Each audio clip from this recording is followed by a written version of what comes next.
Assalamu alaikum, Doctor, and all my colleagues. Today, we would like to give our presentation about Chinese taboos during weddings and funerals, which we are a group 1. So basically, the content will be introduction, elaboration of Chinese taboos during weddings and funerals, and also critical analysis, and finally will be conclusion. Then, and as introduction, we would like to give a short definition for what they mean by taboos. Taboos, it is a forbidding act considered so offensive to norms, especially moral norms. So it is particularly a prohibition of social actions that cause that, such as that secrets or too dangerous for a human race. So definitely the reason why we choose this topic than other topic is that Malaysia is multicultural Chinese country with Malay and Indian Chinese and other indigenous sub-ethnic groups. So basically we choose to talk about the Chinese taboos during weddings and funerals because there are several customs and taboos and restrictions associated with Chinese weddings and funerals. So we see it is important for attendants or international to understand proper etiquette for many aspects of wedding or funeral celebrations, such as clothes, presents, and so on. So it is critical for them to understand what they should not do during these weddings or funeral ceremony to avoid of a misunderstanding or offending Chinese norm of society. So the importance of selecting this topic is because also we know that Chinese is the second largest ethnic group, and these activities are a reflection of their customs and tradition. Give the reader and the researcher a good understanding what is going on during this activity, and avoiding a problem caused by misunderstanding or miscontent. Taboos are everywhere in everyday life and in all aspects of politics, culture, and economy. This paper mainly involves cultural taboos, which focus on Malaysian Chinese weddings and funerals taboos. For Malaysian Chinese weddings, there are mainly 3 points I'd like to say. First, wedding dish names and singular taboos. For example, the names of dishes need to be well-meaning and avoid singular. The taboos of dish names is because people avoid all things, actions, or words that seem inauspicious. Next, the month taboos of the weddings. It's very important for Malaysian Chinese to choose a good date, time, and place for their weddings. March, June, and July of the lunar calendar are not suitable for marriage. It's a month of ancestor worship for March and July to avoid offending their ancestors. June represents half of the year, so it's unlucky for married couples, especially for brides. The last dice is taboo in weddings. If there is a relative dice between the two parties, the wedding must be postponed for 100 days. Besides, it's not appropriate to attend a wedding if a relative in the family passes away. That's all for me. Thank you. The following is Malaysia Chinese funeral taboos. Death is the final destination of life. Funeral is a last disposal ceremony for a life and a kind of spiritual sustenance over the death of life. There are great differences in traditional funerals of different countries in the host and procedure, which can reflect the differences of different cultures. In addition, the philosophy behind the funeral ceremony suggested that the concept of love and respect is everlasting even after the beloved ones died. All mirrors in the home must be covered or removed, since a disaster may occur if someone observed the coffin via the mirror. White paper must be used to cover all reflectors, especially mirrors. If the parents are still living and the baby have died, the parents are not permitted to pay their respects. give their prayers, or attend the burial ritual. One of the main concepts of funeral is piety. The roles and rituals children play at funerals show how much they will miss their deceased parents. The function is 1. To comfort the dead and show that they will be missed, and 2. To show the whole community their status and membership. This part is about critical analysis. The first part is morals of the chosen Malaysian cultural taboos. Now let's talk about weddings. In Chinese customary, the number of dishes needs to be in even numbers, as even number are considered parents. This is because the Malaysian Chinese believe that unlucky words or things are bad omens, curses, and disasters. People avoid all inauspicious things, actions, or words, etc. They all believe that a good and correct day will bring luck to their marriage. There are certain months of month that are avoided for marriage, so as not to offend the ancestor. In the 3rd and 7th lunar months, marriage should be avoided, and those are the months dedicated to worshipping the ancestor. Here the introduction about the 3rd lunar month and the 7th lunar month. If there is death on either side of the family members, a wedding should be postponed. This reflects their value of the filial piety. Now let's talk about funerals.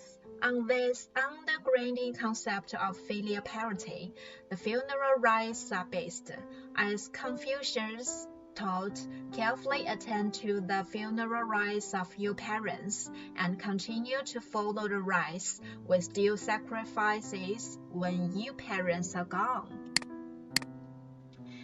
If the deceased died at home, the first thing to do is to cover the deities at home with red papers, and the deities must not touch the deceased or the coffin of the deceased, and all the mirrors inside home needs to be concealed or moved. This because the Chinese thought that the dead will likely affect the living in terms of wealth. Thus, it is to be understood that the ritual not only is the sign of the respect but also to a stone against the dead. The death of the young person is a very tragic event for the deceased with surviving parents. Their parents are not allowed to pay respect during the funeral ceremony. This because those who died young have not much life to be given condolence by the elders.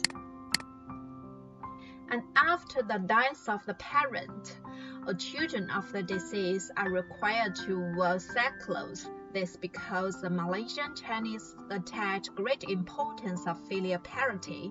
It shows how much they will miss their deceased parents. Hi everyone, understanding the information regarding traditions and taboos of different cultural backgrounds can help us reduce misunderstandings. In my section, I will compare the taboos of Malaysian Chinese, and Iraqis in weddings and funerals. For wedding, I will compare the taboos about wedding time, food, clothes, and other taboos. The choice of a wedding date is significant for marriage. Our member introduced that Malaysian Chinese prohibits marriage in March, June, and July of lunar calendar, but not for Chinese and Iraqis. In China, people don't have to avoid the most of these ghost-related festivals, just avoid the specific days like Qingming, Zhongyuan, Han-Yi, and Chongguang festival. In addition to the most, Malaysian Chinese and Chinese people will calculate the specific wedding date according to the birth date of the bride and the groom with the Book of Changes. These books are also frequently used by Chinese people. But in Iraqi, they choose wedding date according to the fixed Islamic calendar. They believe that marriage has long been arranged by Allah. June, September, and October are considered the best months for wedding because of the mild weather, and Friday is the day of Muslims congregations, the Sunday, and the most auspicious day. When it comes to food, an interesting difference is the rule of one at the wedding reception. In Chinese weddings, it is very rude and implies a lack of hospitality and sincerity, if not enough when it's provided for the guest to enjoy. But in Iraqis, the biggest taboo in wedding banquet is also about wine because Islam prohibits drinking, so wine is not prohibited at the wedding banquets. Besides, the suitable foods is mostly mutton because pork is also prohibited. Okay, let's talk about clothes. We all know Chinese people think red is a symbol of happiness and success. In traditional weddings, white is regarded as taboo, but no. Influenced by the trend of globalization, many brides in China and Malaysia choose white wedding dress. For Malaysian Chinese bride, there is also a tradition taboo that brides in China don't have.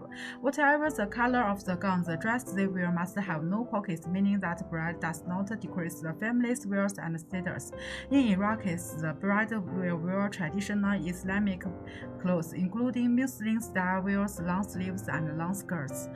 In contrast to other two weddings where there is no strict requirement for guests to be dressed, Iraqis require that people attending Muslim weddings must be fully dressed to express respect to the faith. This is also the taboo for weddings. If someone in family passed away, it will also affect original planned wedding time. Just in these three countries were affected by the length of time is not the same. In addition, Iraqis have some Malaysian Chinese believe that pregnant women should not attend the wedding ceremony, since they will feel it bring bad luck to the new marriage. However, the Chinese believe that a pregnant lady will bring good luck to the newlyweds, have a baby sooner. Meanwhile, the Malaysian Chinese consider it is very serious mistakes not to worship their ancestors at the weddings. That is to say, the neglect of ancestors is also taboo in their weddings, but the Chinese attach more importance to their living elders. This is one of the biggest taboo in Asian culture. For the taboos of funeral, I introduce it from two aspects, the taboo of funeral ceremony and the taboo after the funeral.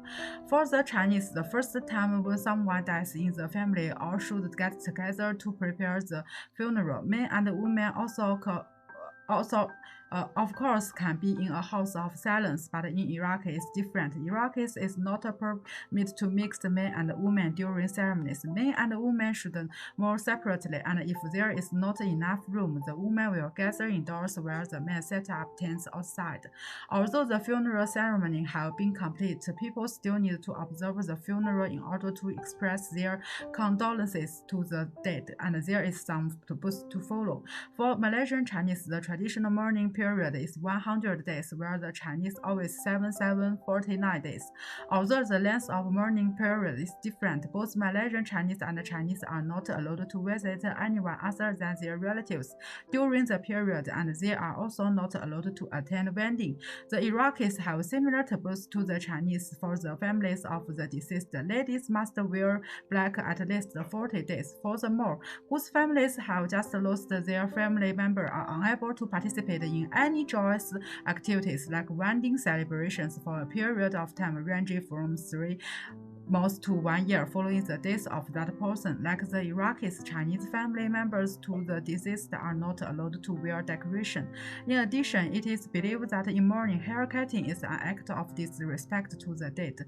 To be specific, Malaysian Chinese are forbidden to cut hair for 49 days after the funeral, whereas for Chinese it is 100 days. Hello everyone. After the introduction and comparisons about Malaysian Chinese taboos, you may wonder why the Malaysian Chinese have these taboos. In my section, I will briefly introduce and explain. Firstly, these are about Malaysian Chinese wedding taboos. Theoretically, the Malaysian Chinese community has unique culture. Since the 15th century, Chinese from different provinces in different periods have constituted the Malaysian Chinese community. Their customs, beliefs, and behaviors have been influenced by the indigenous people of Malaysia, as well as other ethnic groups.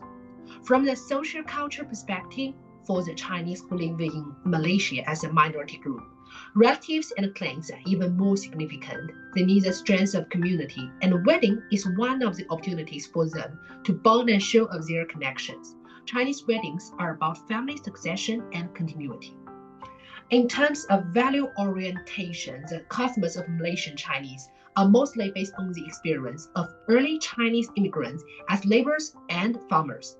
Due to poverty and hardship, the Chinese placed a high importance on their source of income, riches, and security. As a result, Chinese taboos are closely related to elements of luck and success. For example, just as my member said before, the Chinese in Malaysia avoid unlucky names for wedding dishes, hoping that the name and even quantity of dishes will reflect the wealth of the family and bring good luck to the new couples.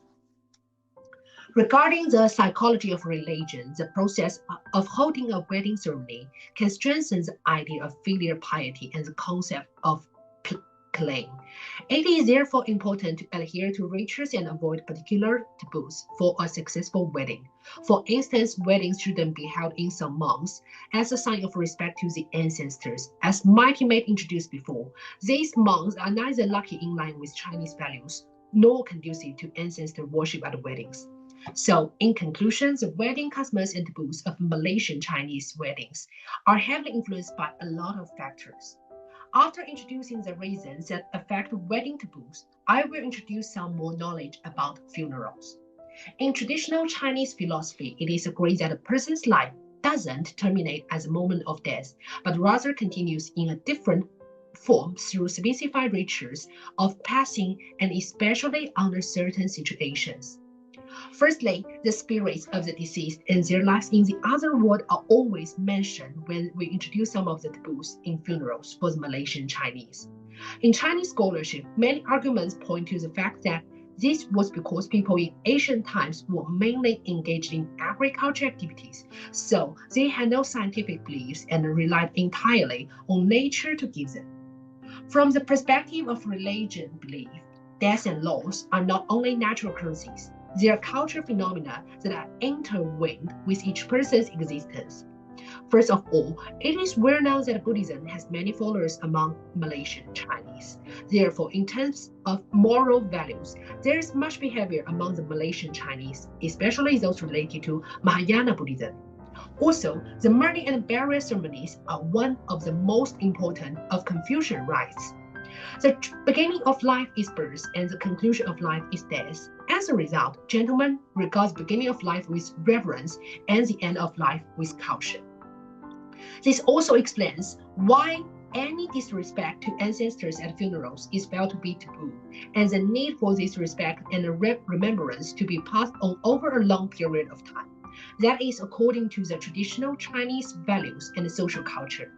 Only those who have received a disciplined education and good training in the family are likely to become useful to the nation and the society.